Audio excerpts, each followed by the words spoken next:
Hey, welcome to the Honey and Harry Show. I'm Honey. And I'm Harry. And today we have a really special guest. I was so excited to get him. I have an interesting story. Father Tat, welcome.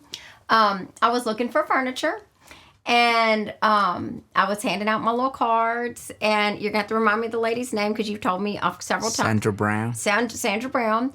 And we were just talking and we were talking how important it is to get the good stuff out there. And she was like, I have the perfect guest for you, Father Tat. And I was like, Father Tat, I've never heard of him. He's at St. Jared. He's amazing.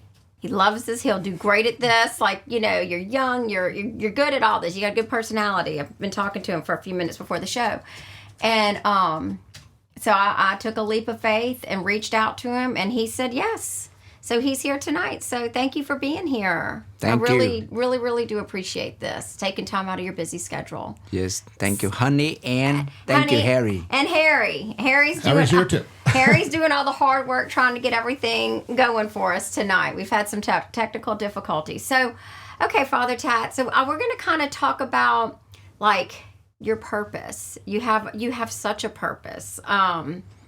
You've had such just a little bit that I've read and I've watched a few little videos on you. You've had such an interesting journey, and it started like in Vietnam. It started when you were young. It started, you just had like we said, awakenings and things. So why don't you tell us a little bit about your story? All right. So, hello everybody. It's great to be here. What an honor, because I'm a Vietnamese immigrant, political refugee, all the way from Vietnam, which is one of the poorest countries in the world back then. Now maybe a little bit better. So I was born in Vietnam in 1972. We call Bloody Summer, May 29, 72. Why I mention that? Because I was born in that day and my dad was not around because my dad was in the battlefield. Oh, wow. And everybody believed that my dad passed already or killed in the battlefield. Gosh. He would not be able to come back to see me.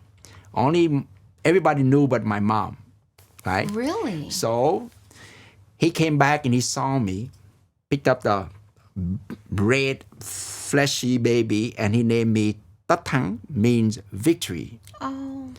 Now, he hoped that my existence and my presence will bring victory to the country. I love this. So that's the purpose now. That's the first purpose. That is a first purpose. Yes. And my dad put a lot of hope in me now. Wow. So I grew up with that Hoang Chung. Tat Hoang is a big full name. It's a arrogant name, if you will. Hoang Chung is my mom and my dad's last name put together.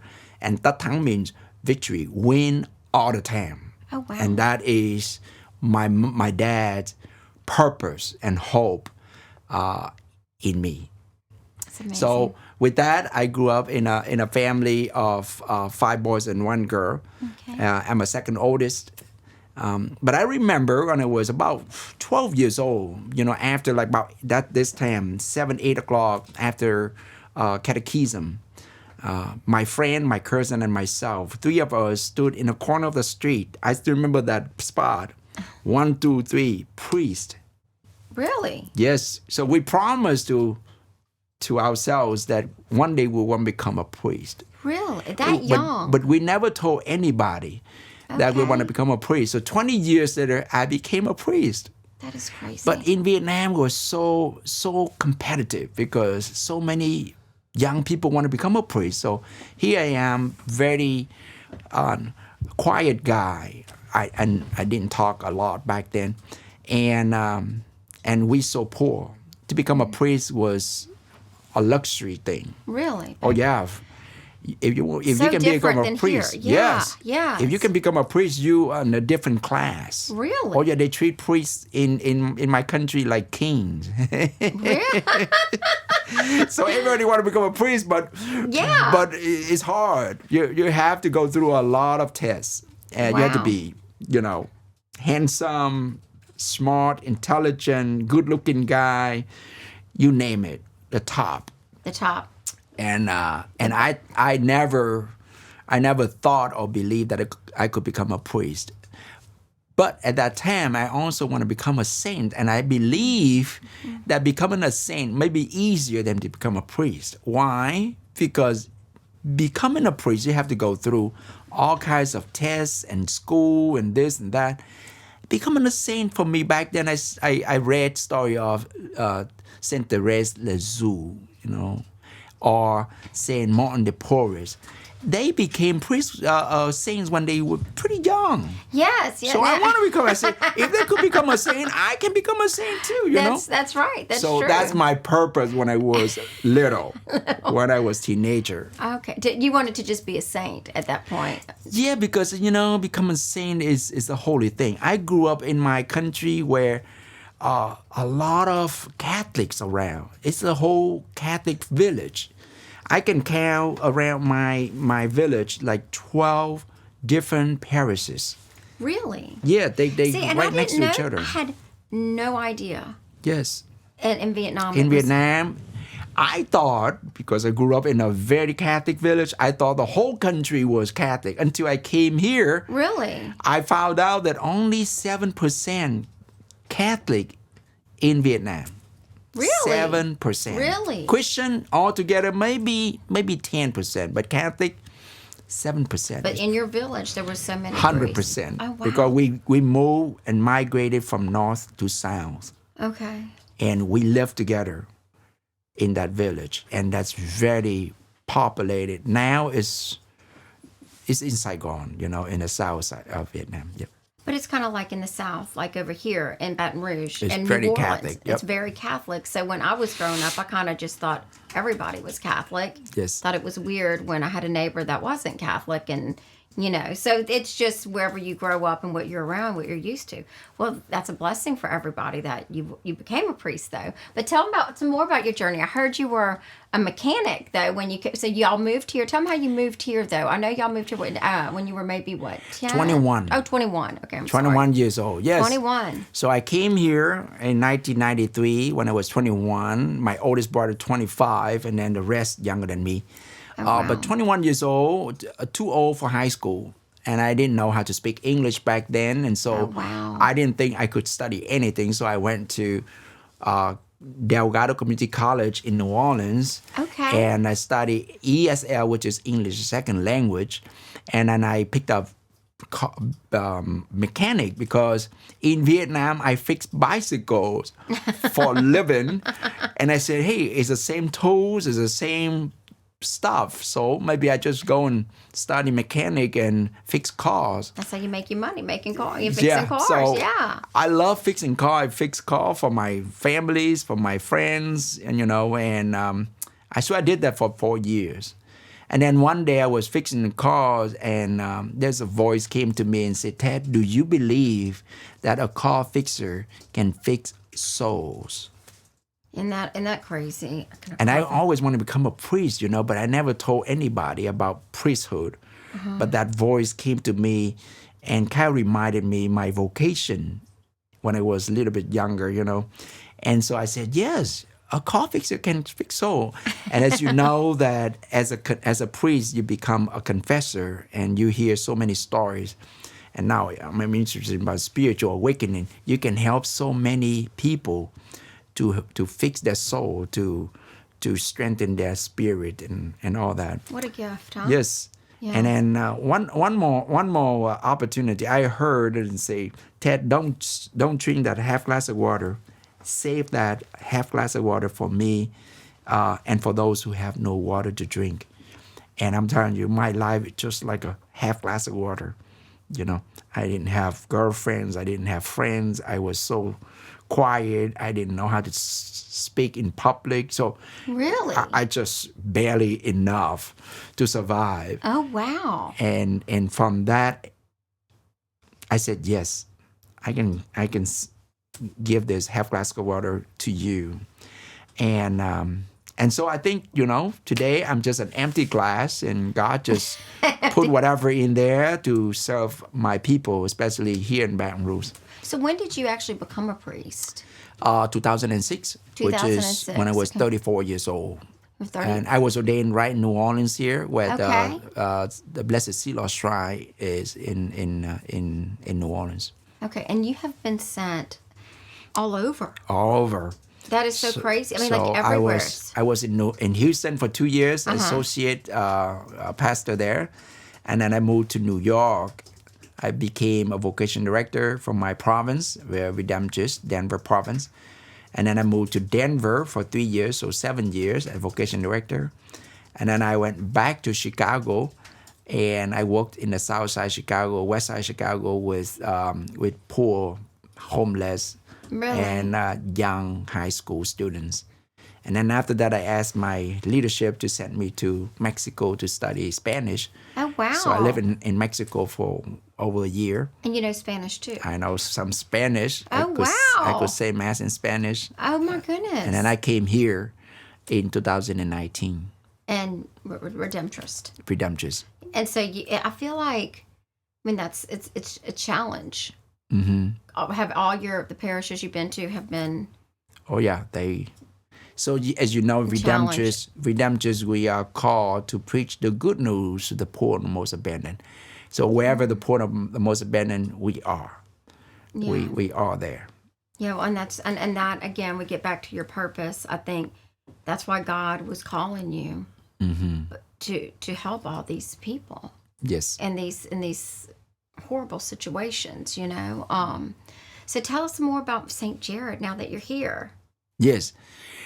So when I came here, I have to say I didn't know a lot about St. Gerard. I thought I was.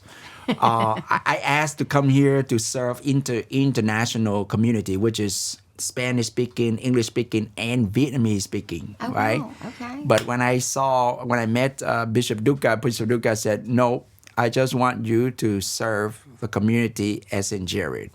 Oh, wow. Which is the majority is African American. So I went back home from his office. All my books in Spanish just closed and just left behind. So we got it 2019, and just about 6 months later is COVID.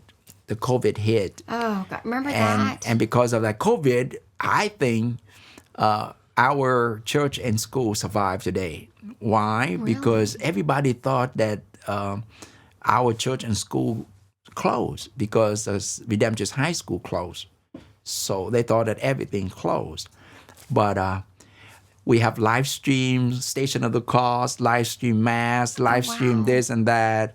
And everybody in Baton Rouge realized that, hey, St. Gerard is still working. It's still there. Because I heard the same thing. Yeah, but I'm it's gonna not be honest true. with you that Redemptress was gone. I heard that. Like it wasn't. I mean, I know that now it's not true, but like I heard that for a while. It was like that the school wasn't there. And then I know my dad went and tutored some. Yeah. Last year, but and I have a friend that helped over there, and so it's like the more that and that's kind of like why we're doing this show. The more we talk about things like. We're going to, share your purpose. But I almost feel like our purpose is to let your purpose be known. Of course. And everybody else's purpose be known, because the only way you can know about things is to hear about them, And sometimes you're so far away from it, you don't see it. But that doesn't mean you need to ignore it. Yes. Actually, today, you need to do something about it. Because of the COVID, I knew how to use my Facebook. I knew how to use my YouTube. I knew how to live stream, and I know how to share. And a lot of people, they don't go to website anymore, but they go to Facebook. They go to social media. Yes, and they they do. know everything I'm doing here at St. Gerard and Redemptus, because I share all my stories up there, Oh, and so absolutely. right now we have a elementary school called Redemptus St. Gerard from pre-K 4 years old to 8th graders, which is 14 years old. Okay. And about 251 students, and the majority African American Okay. and Hispanic. And then we have the majority is not Catholic.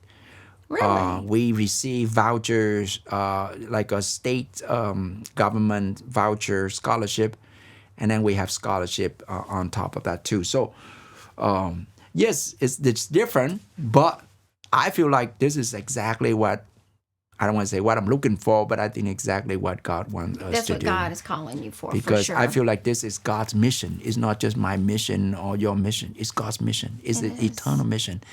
Because kids today need education, and not just education, but good education. And they need their souls fixed. And my goal for them that I want to see if Redemption St. Gerard Elementary School becomes the top Catholic mission school in that area for minority, for poor family, based on good education and then faith formation, leadership, discipline, and wellness. This is the 5 areas that I wanna to nurture. The whole part, whole thing. and like you said, just to even to fix their little souls too, because you don't know. That's so important. Oh, my kids is so beautiful. And I'm telling you. Because you just don't know what's going on in the outside world, and then they come in here. One morning I was out there. The parents dropped them, at a parking lot there. They walk straight to me. They ignore everybody else around me. And what they needed is just come and have a hug, a gentle hug. They just need it. And you can squeeze their brain, their head, and I can tell and feel like this is it. You melt their whole consciousness, and that's it. That's all they needed. It a beautiful hug, a beautiful greeting, a beautiful encouragement, and the little kids. Oh boy, just to be accepted and to know that. Some of those kids just need, all kids need that, though. They just need to know love. And that's so important. That's what, you are providing that. I say that all the time. I think that's one of the most important things is to teach kindness. I read a book to my grandson the other day, and the first thing, it was like the little mole. It's about a horse and a mole and something else. And they asked the little boy, when you get older, what do you want to be? And he said, kind. Mm-hmm. That's the most important. You got to be kind. Oh, yeah. That's the most important thing in life. One of the things that I told my students and my staff that if we can teach them that God loves them. Yes. And God is with them always, I'm a winner. You are a winner.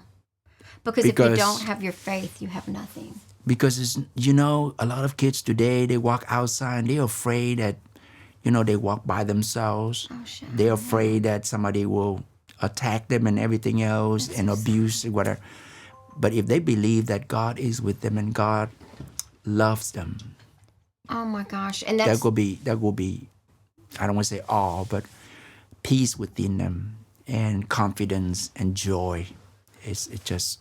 And you're giving them that, and that's something like that my parents taught me. If I got scared at night, I would start saying my Hail Marys. Or before I took a test, if I was nervous, I'd pray. And it was like I always had God in the center of my life. And He, it helped me when I didn't have anything else. And you're giving them that. And I think that's worth everything. That really is. But I also want to ask you, too, because you said your glass was empty. Yes.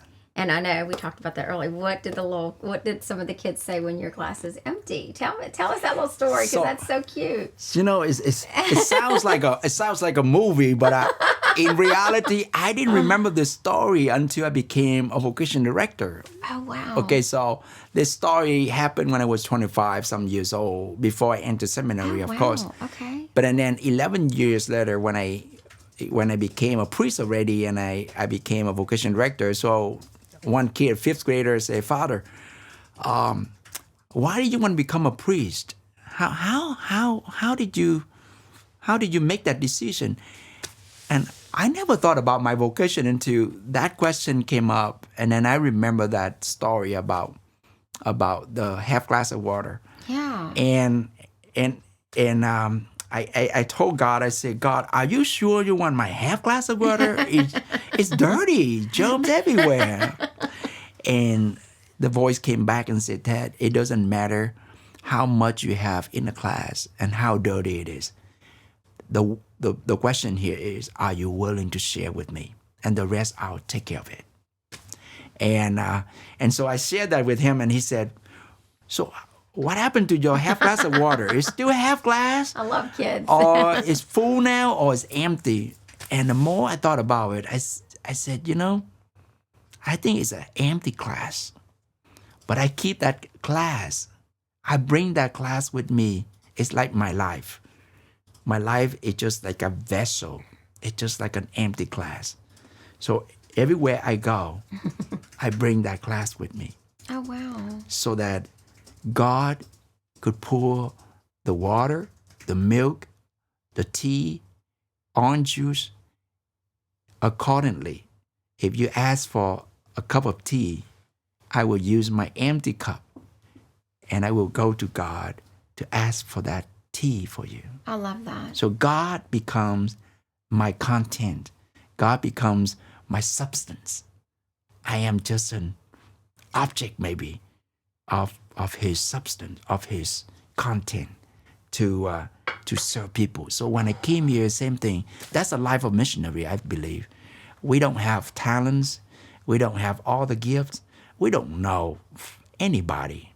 But when we came here, vulnerably open up, like Father Bob here from Philippines or Father Paul Yi or any priest here, we came and people helped to make it happen. Absolutely. So same thing with me. I believe to this day, I didn't do anything. God took care of all that. I'm just be available and approachable wherever people call and ask for. And God will just give me enough wisdom. And I believe when you become especially a pastor, God gives you extra smartness so that you make good decisions. Oh, yeah. So that you don't sell his church in 2 years. Yeah, you're right about that. No, you're right about that. But this is your purpose. It so is your purpose. And listening to, just hearing you speak, and it's been challenging. I'm sure it's been so challenging, and you just constantly doing the work of the Lord, of God, and it shows. I mean, absolutely. And it's hard sometimes being at parishes that need so much, it can be, but it's so rewarding.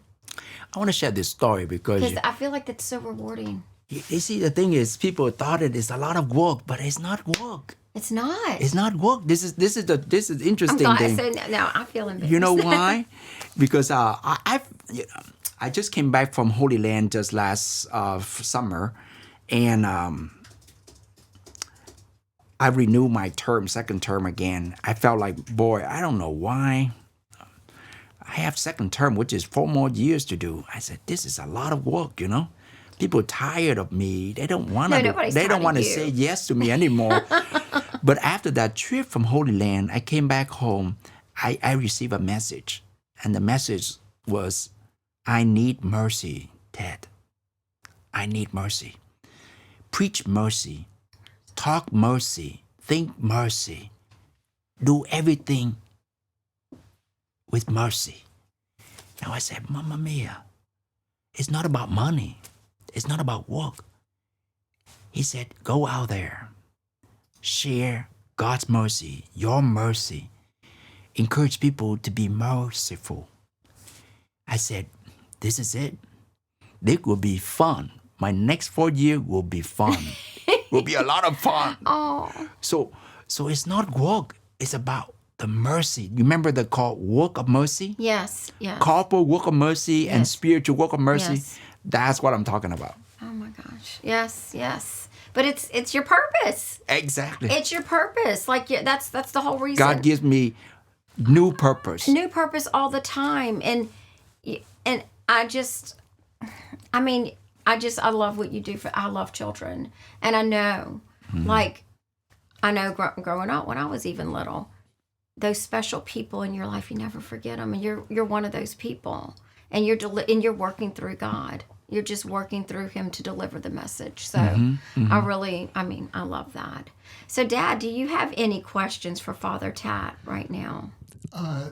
Are any of the, how active are the various parishes in the diocese in helping you out, Father, over there at your mission? We spread out the news. So Our Lady of Mercy sent some volunteers, so which is wow. pretty good. Okay. St. George. St. George, St. huh? George actively, financially giving us some money to help with St. Vincent de Paul, because we have a lot of activities going on. So not just the school, we have St. Vincent de Paul helping poor families in the area. And so St. George, every month they give us a check, just So a generous, little bit to help us to go and help the poor families. And they're very faithful to this. I don't know, Really? they've been doing this for 2-3 years now at least. Love that. Yes. I absolutely love and that. then we have a lot of volunteers from St. George as well. Yeah, and that's what I kind of wanted to talk about too. Some of that, y'all need volunteers. Yes. And like I asked you earlier, yard work, tutors, right? Yes. Just anything and everything, right? Anything and everything. And you were saying that the food. You said the food. Y'all need food right now, right? Food. Right now, if you are law enforcement, like retired, and you have Really? nothing to do at home, and you feel like you have a little bit of energy, an hour, you can go out there and just walking around outside because we have Feeding the Hungry every Tuesday and Thursday. Oh, really? Tuesday and Thursday, you're talking about every day like that. We give out about 400 boxes of food. Do you really? And so they're not homeless. They are poor family, and they come and receive it. But we need some security outside Sure. to ensure the people The that safety. there's somebody outside and take care of that. So if you have some kind of experience about, if you manly, if you holy, like me, I feel like if I put like this, walking around the building, people won't create any problems, They respect you. Yes. And so I want to create that community, 70805 around St. Jared. It's a place for joy, for community, for peace. If you are around that, you can see it. At night, even 9 a.m. I have a Bible study group. 7:30. They don't want to go home. They're standing outside a parking lot talking to 8:30. Lights everywhere, I love that. green I love grass. that. The bell rings every hour. So it's just beautiful. I know violence today is everywhere now, but I believe that we need to change that attitude and I mean, interrupt you, but I heard you Yep. say green grass, and it just made Oh, me yeah. think of the blessings that you said that we have. Like, you don't have to look far. Yes, a monk said this. Miracle is not that you A miracle, that's what it was. Yeah, miracle is not that you can walk on water, but miracle that that you are walking on green grass. And every time I walk on my green grass, I know I'm walking on miracle. A miracle. Or I'm performing miracles. And so miracles is everywhere. It is everywhere. Like you said, breathing. You know that you are breathing. You know that you're in front of a camera right now. What a beautiful story to share with the world. It's a miracle. It is, and I'm going to share a little bit of my story. Mm-hmm. It's a miracle that I was adopted, Mm-hmm. right? That's a miracle. Because, like, what I could have, you don't know what my life could have been. And that's why I've always been so passionate, I guess, to be Yes. good to all people. There you No go. matter what your background is, no matter what. Mm-hmm. Because you don't get to choose who you're born to. That's right. And some people, when they're born, they win the lottery. And some people, it's just harder for them. But we should respect everyone and treat everyone the same and with kindness. And, I don't know what my story might have been. Yeah. You know what I'm saying? Like, or my brother too. We were so blessed to get wonderful parents and family that loved us, and were so they were so happy to see us. Yeah. Well, we would go for Christmas, and not everybody gets everybody sitting in a circle watching you open up a present. You know what I'm saying? Not everybody right. gets that experience growing up. So we have to be sensitive and kind, and that's why I love that, like you said, when the child walks up and sees you and wants to just hug you and just, that tight hug they need that. Yeah. Everyone needs that. Oh, yeah. I may not have needed it from just a random, I had it at home. Yes. But not everybody has it at home. So, Yes. I love that. So the needs are canned foods, any type police officers, any retired police officer. I'm going to start recruiting my friends, let me tell you. And even like you were saying, in the church, you were needing some speaker. Yes, because this is a funny story because St. Gerard used to be the biggest church in the States. It was. If not in the United States. Used to have 8 masses on a weekend. No. All stands up, And now I think people moving away and now it's kind of like empty and not many people kind of pay attention.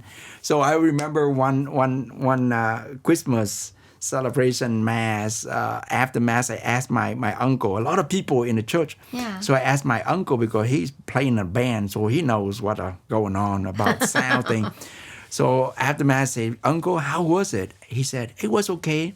So I asked him, "Could you hear me?" He said, "No." Oh. I said, "What are you talking about? You can't hear me?" And I found out only 2 speakers in the front in the sanctuary area. And of course, if you stand in the middle of the church, you have no idea what I'm talking about.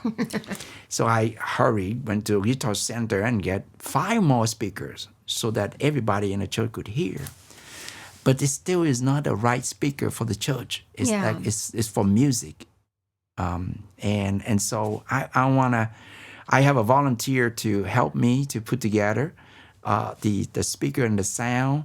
It's much cheaper than, if you hire a professional. Absolutely. It's he said it about less than $15,000 to put this. So you need 20 speakers around the church.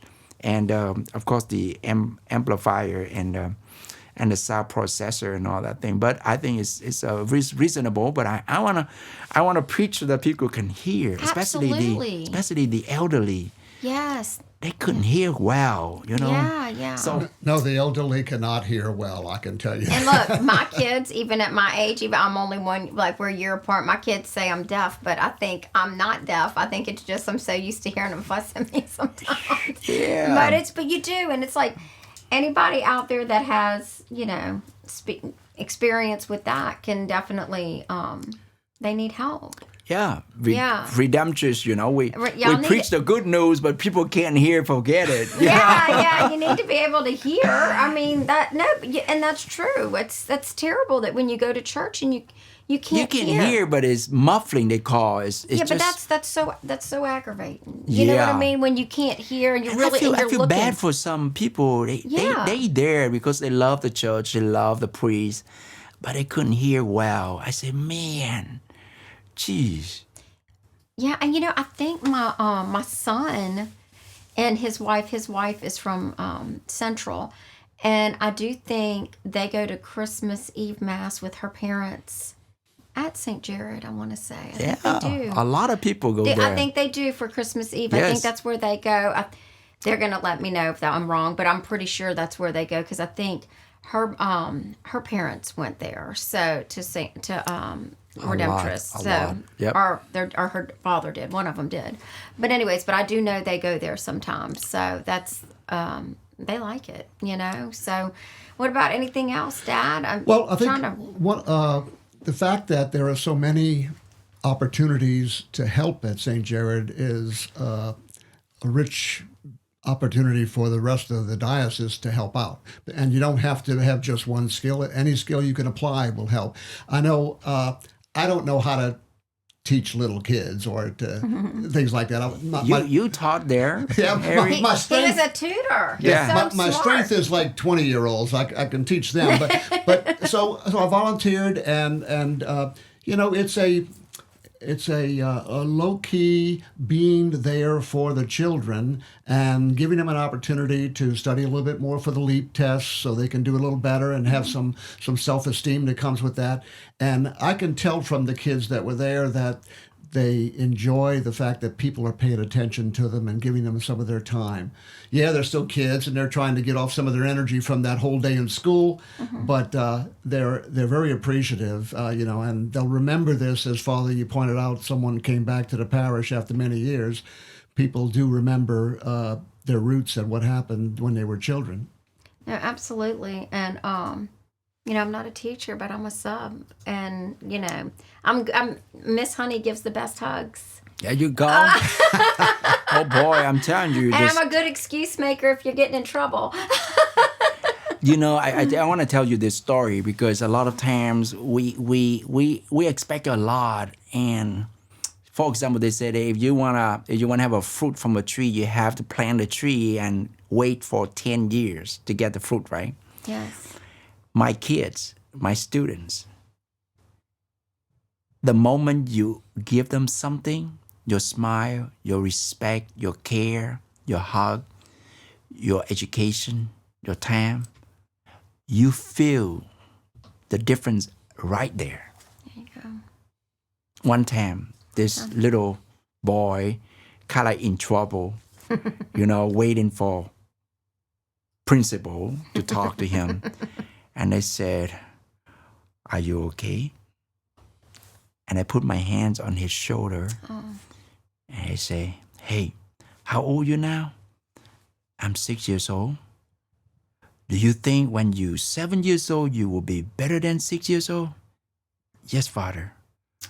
"How about when you 8 years old, you think you will be better than 7 years old?" "Yes, Father."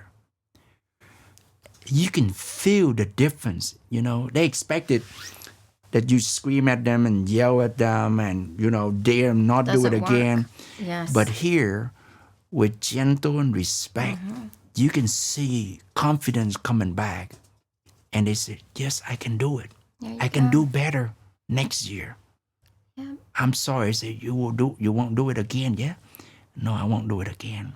Yeah, because nobody likes to be. You can see their smile, their confidence, their dignity. Respect them. Respected. That is the respect. And that is the awesome of education, especially little kids like we have today. Absolutely. So it doesn't matter who they are and where they came from. That is the children of God. It is. And God wants us to take care of them and respect them. Can you imagine that we need to respect children? That is weird to say. Children have to respect adults, right? But today, adults need to respect children. We abuse them so much, verbally, psychologically, and more. I can't imagine. No, I know. And so many kids today grown up without mom or dad, divorced family. Can you imagine how much the divorce or separation impact our kids today? And they suck all that in, and they bear all that by themselves. By themselves. They don't even know how to internalize any Yep. of that. And, I always say children have such a way of blaming themselves for everything. And they don't tell anybody. They just stuff it. Until one day they trust you enough to tell you. But nobody even have enough time to ask questions. And that leads to them sometimes getting in trouble and going the wrong way and not making good choices. Sometimes just that one person that shows them love and change their life forever. Can change their life forever. And that is your purpose. That's why this is your purpose. I feel like if you change one person's life when you're on this earth, you've done a great job. If you can change, you're changing so many. Yes. So you're going to be a saint. So you said you wanted to be a saint. You're going to be a saint. What you're doing is saintly. I enjoy it. I enjoy doing what I do. I know. Well, you wouldn't do it if you don't enjoy it. But it is but like you've given your entire life for this. You're not married. You don't have the children. You gave your whole life to be father, probably sometimes mother to all these children. Yes. Yes. What a gift. But what a gift that is, and it's an amazing gift that you do have. So, well, Dad, anything else with you? I enjoyed Father sharing all of this, and I enjoyed my time. Something got in my way that messed me up from going back to St. Gerard in the fall. My wife got ill and so My forth. mom had a brain But tumor.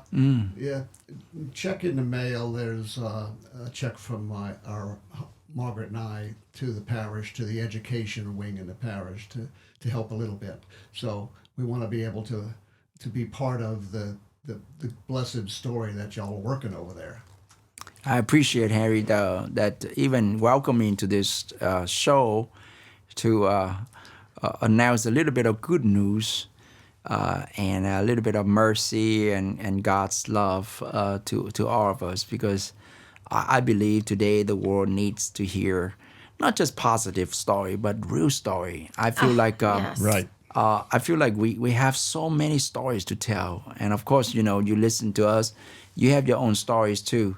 And this kind of a little show and studio can produce some, one of my dreams is just go out there in the street and ask them that same question. What is your faith? What is your journey? What is your life? What is your purpose? So many untold stories out there. 100%. And they are saints too, but nobody had enough energy and care for them. So I don't want to say on the behalf of my schools and my students, I want to tell this story to all the world. You should. And look, Father Tat, if you ever want to come back, you text us and please come and be a voice. Right. Get Any some special programs you want to announce or anything like that? Anything. Please or come back. needs that you have that are above the ones you currently know? Yes. I want to see if next time we're talking about the spiritual intelligence. Spiritual intelligence. Because yes. I'm working on this quite a bit, and talking about contemplation, talking about meditation, talking about mindfulness, talking about the inner world, the world that maybe a lot of people don't have time to see through it, which is Jesus Christ's world. I mean, this is all about Jesus. 100%. And a lot of us we don't have formation, training, and time and discipline to learn from Jesus. We go to church, we go to mass once a week, hear the homily, and it's a beautiful thing, but we need to be trained to interpret all this. So praying rosary 50 times a day is not good enough. You need to be in that mode of quietness, silence, and discipline. Somebody had to help you to see it. And the whole world is spiritual. Like I said, walking on green grass is miracle. It's hard to come up to that level. Only spiritual person could come up with that. No, yeah. It's not just religious person could come up with that. A spiritual person sees all the connectedness in the world, and the world becomes so intimate. And it's so, as you know, that Thomas Aquinas said, God wrote 2 Bibles. One is the creation and one is the book. So creation is the Bible. It's the living Bible as well. But we hardly understand that Bible. And each one of us is the living Bible that God written in our life. But when you need the spiritual intelligence to understand it. No, that is a great topic.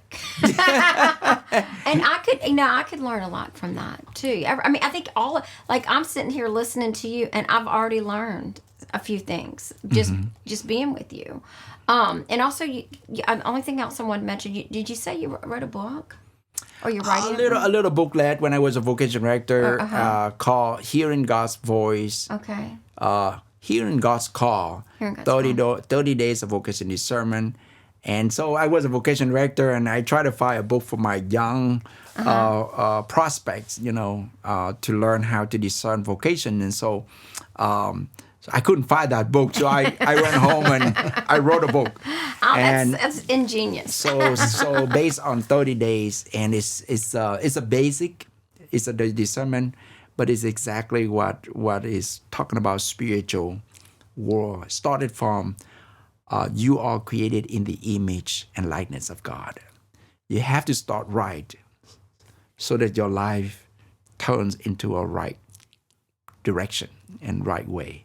Absolutely. But if you don't have that right, if you think that you are dumb, stupid, ugly, trash, junk, then everything you do is ugly, trash, bad, nothing good.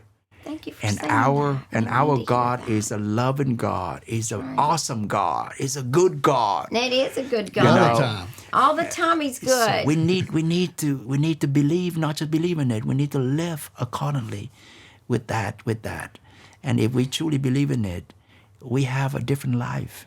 100%. No. So you think there might be another book, Father, in the offing with this spiritual intelligence? You know, I'm outlining my stuff, but just talking about this, I have a spiritual awakening in my office there. So if anybody needs some spiritual conversation, a spiritual space and place, I feel like a lot of people, they go to a doctor, like a medical doctor, check up every year at least, if not every month and every 6 months. But when they have a struggle with their spirit, with their soul, with their spiritual being, they don't know where to go. They just go to confession and their sins and You're their best. right. They don't know how to You're right. find where's the office for spiritual 100%. Where is illness. that office?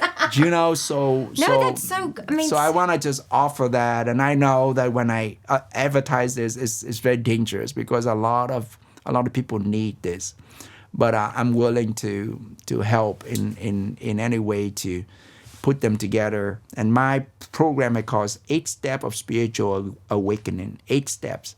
So you have to go from childhood to adulthood. wow. And a lot of times, though, honey, you think that you are weird. You are not weird.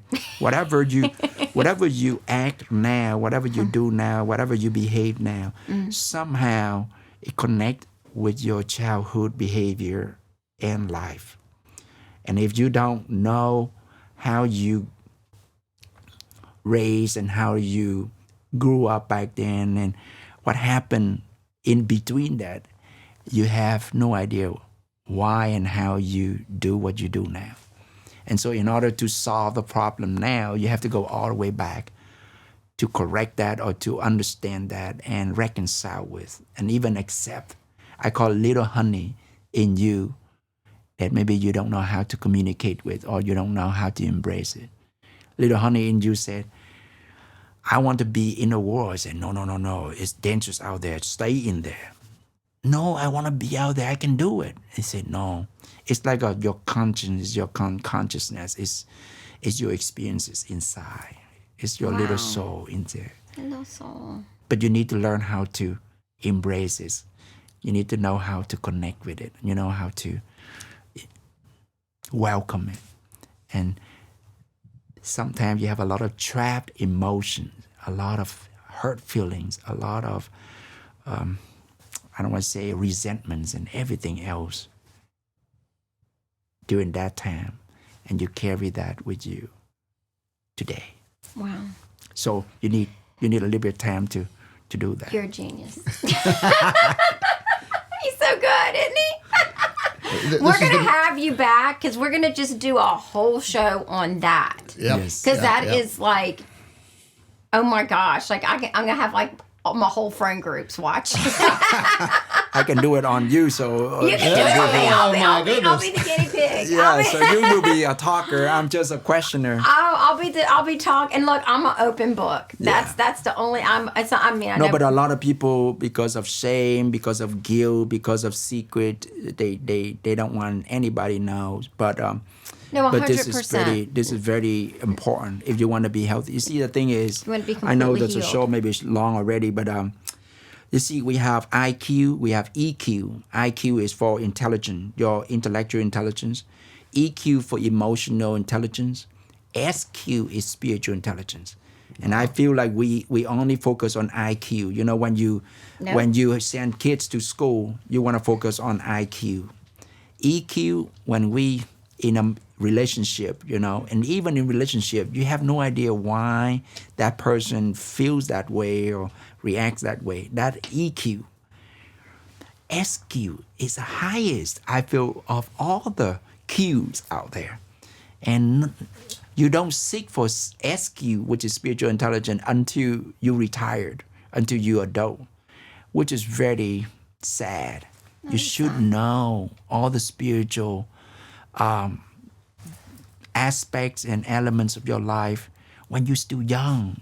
But unfortunately today, as you know, that all denomination and all religions, a lot of people quit going to church. They don't believe in all this thing. And so they become gods themselves. And because of that, we have so many defects in our life, and we don't know what we're doing sometimes. So just a little bit of that.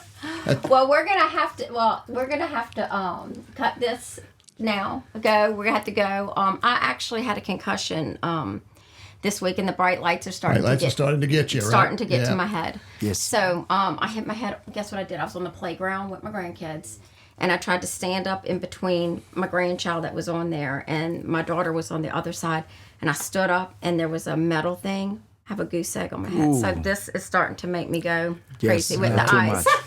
Too much. So I am sorry I'm having to cut it short, guys. But we thank we're going you, to get you to Father. come back. We're going to have you back. Absolutely. You're welcome. Thank Yes, you. Yeah. yes. Yeah. And thank you for being here tonight. You're Yes, welcome. indeed. Thank So, you. honey, who do we have next week? We have Marvin Smith with Baton Rouge Soccer. Baton Rouge Soccer, and that'll be real interesting too with the sports angle. And we've had some soccer players in our family Yes, too, right? my daughter. My daughter played college soccer. Absolutely. So So- one of my daughters. We'll see y'all all next week. Hopefully, 7 o'clock on Wednesday evening. Take care. God bless. All right.